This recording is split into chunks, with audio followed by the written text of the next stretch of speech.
بسم الله الرحمن الرحيم. الحمد لله رب العالمين، وصلى الله وسلم على سيدنا محمد وعلى آله وصحبه وسلم. الله سبحانه وتعالى عمل فينا وميساك حسنات فينا ينوم الدعوة وحام كل دردارا كنتي سيويني waxaa soo dhameeyey waalidka ayaa soo dhameeyey iyo sheekh maxamed uu ka horreeyey.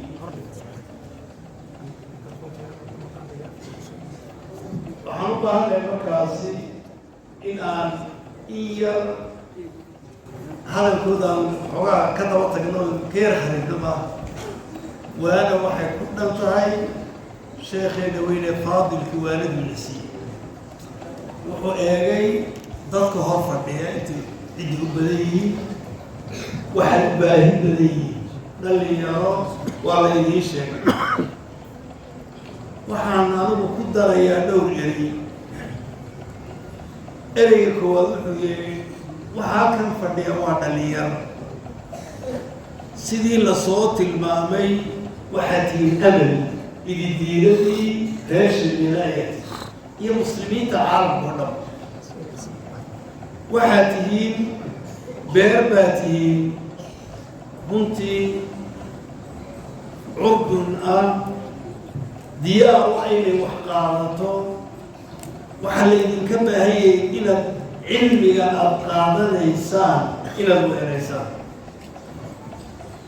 inaad aqoontiina dhistaan. imankaad yar tahay, imankaad wax noqon kartaa. waxaad imanka qiyaastaa maxaan doonayaa inaan noqdo. waa run da-daadani waxaad ku jirtaa bishaaradii nebiga calayhi salaatu wasalaam. toddobada loo hadhaynayo waxaa ku jira qof shaabun nasha'a fi daacati illah aw fi cibaadati rabbi. qof dhalinyar ah oo ku kobcay oo ku barbaaray ilaahay daacadiisa. tii baad haysaa. ilaahay qur-aankiisa siduu u xusay dhalinyar sidiina ah oo diinta u gurmatay suuratulkahf oo idinka arkay innahum fityatun aamanuu birabbihim. hadiya habeen baan akriyayna. ilahay wuxuu leeyahay waxay ahaayeen dhalinyar ayay ahaayeen rabbigood rumeeyey, ilaahayna iimaan hooy uu siiyey. laakiin keligiin ma aha. odayaal waa caqligii, waa waalidkii, waa tusaalihii, waa arrinkii, laakiin xooggii iyo awooddoodii waa idinka. mustaqbalka ummaddu waa idinka. intaa dhalinyaraba u fiirso. saabaan u eegayo anagu meelahaanu ka nimaadno waxba sheegi maaye qolo dhafoorka wada xiiran baa noogu badan oo haddana masaajidii ilaahay jooga ilaahay khayma doonay. laakiin dhalinyartaan saabaan u eegayo qolo maasha allah baan arkayo nicmo ah. ilaahay horta haydin barakay. laakiin ninka midun baan idinkula talinaya. mid walo caawa idinkaydinka midii dardaarankaygu waxa weeye caawa ha fakiro. wuxuu ka fakirayaa muxuu noqonayaa. raggii diintan u gargaaray ee ina soo gaadhsiiyey odayaal sayado ciraraad moodaysa yaa u badnaa. cumar u bad maqashay. cumar oday weyn baa kuu muuqda soo maaha. 27 jir buu ah marku ciid dhowr iyo 20 jir, dhowr iyo 30 jir ayay ahayd. waa dhalinyar idinkoo kale ahayd.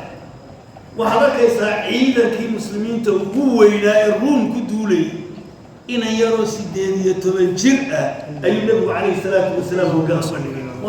wuxuu garanayaa nebigu qiimuhu leeyahy unba qofku yeesho buu yeelanaya. qiimuhu yar waxayaan haddaad bilaa qiimo noqotida bilaa qiimaa noqon, haddaad qiimo yeelatidna qiimaad yeelan. islaam hooyadu way ilma jecesha. iyadoo waxaynu axaadiista ku aragnay in badanna aad dhegaysateen. iyadoo ilmaheedii ku dhegado naaska ku duwaysa oo naaskii uu jaqayo ayuu soo maray nin intu faras fuushay isqaadqaadayo oo khatara oo nuur waxaa ka buuxdee ku raran iyo xaragada. de hooy ilmihiisuna ilmeheedu inuu kobco koray doonaysa waxay tihi alla ilaahay maa kanoo kale hayga. intuu naaska iska sii daayay uu ilaahu kanoo kale hayga.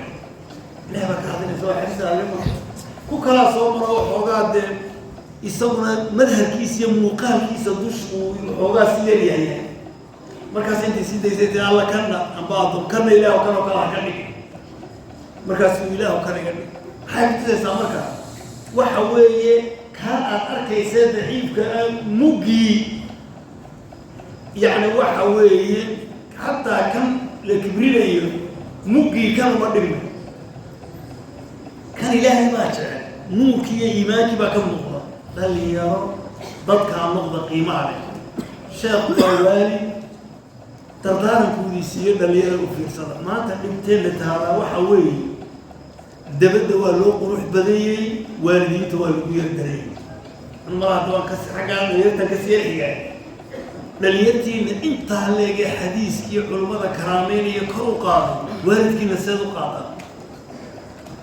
arrintii yaale noqon sidii Jurayj oo kale Jurayj waxa uu ahaa ahad saalixa cibaado badan meel masaajida galay mawlac yar galay ku cibaadaysanaya cibaado u go'ay hooyadii baa u yeeratay hooyo bay tiri wuxuu leeyahay ilaahuma salaadeeda mise hooyadii salaadiisii iska wata haddii waa cibaado waa khayr ku dilayo waliba ma aha wakaliya meel darro kala ma aha خير بوكا مشغول هويدي waxay tiri ilaahay kuma dilay ilaa inta aad islaamaha xuskin tusay taga waa hooy habar waalid baka amay oo kacaya saacado haduu saacada la kulmo waa baswi dhan yarataana iska ilaaliyo wanaagiina islaaniye maxaa ku dhacay nin ma iska qowsaaro arin jiro meelahaas gabadh xumeeyay gabadhu waxay tiri dad ka sheegay oo ka sharaf bixi kan wadaadka oo iska masabiro baba fiirsay إلهي ما وحنا الشقية صم وذاك كيف يا نايا وكويا كم إلهي سنة مساجد إيسيا مول عيسيا ربوا الجوكوين ده إلهي ما بيسأل عيون المؤمنون هاي ويحرب المال اللي مش شايع كان تقولين ورا ما هواي تواريخ كاسين أنا إلهي مو بعيا لكن ما حقول عين نبر قويدي وكيسام مكوالدك هذا يفسننا وحكوا سوق بجبينيا متكسر عاوي دي كم يدور كان نقضي هفكرون حرب قريش ومضى كان يشوكسني صايرة حطيك هذا توددال كان يشيلنا ودليسة حاج عشان سكت من عاو وذهليسة ومحد وليسة أفر الصحابة دي تكسيرنا يضربوا قرنطي أيام كعبة هركيدي فريستة لغيت محمد نختار محمد الجلاء محمد ملكا بقبيل ورنيه المتشو تسمح وحواوين برمضان انت أفرتي وعبد الله بن عمر وعروة بن الزبير ومصعب بن الزبير وعبد الملك بن مروان أفرت على دارتك على الفرق مصعب هندي سوحولي واربني والله واحد شعران لي إلى النقطة ما تتمني بسودات ما كان سنة أديك كان ورق بلو بالي وحنا وحي لما يساني وحي يقبو أنتهي إن العراق نحكمه إن حسين بن علي أن بوسد إن محمد هذا طلحة بن عبيد الله أن بوسد رجع هنا رجع قبله هذا بوسد عراق مدينة كان نقضوا محمد نيجي حكومي وحنا هي عروة ولكن وحول أمره إن أنت فقيه نقضون دين تعبقون ولايو إلا يحم بارتان من يوم الدنيا أنا هذا فقيه وكامل وعلى هي هذه أنا بالي مركز عبد الملك وحول أنا محاول بيجي صاحبتي أنا نبقر كيا خلافة المسلمين تنقض أي يجوا عنها هي عبد الله بن عمر بالي وحول عبد الله بن عمر أنا قبل إياه أنا وحدوني أتشنده الله أكبر صدق ديننا كلامه من والعراق كي وما مري إن هبلي وجورسي كي كان عبد الملك بن مروان وأبو خليفة المسلمين تلمضوا المقاشين يعني واحد عرونا وحنا نقضي فقيه عارف علمي كلا نقول ده كلام راح مأمول إن شاء الله يحاول يجينا يسوون إن شاء الله ما كان اللي يرى واحد دون إنسان ما كان قرآن في سجارة إذن كوالد كان وحوي قيمين يا وحوي ترى كتر دار الله صلى الله عليه وسلم.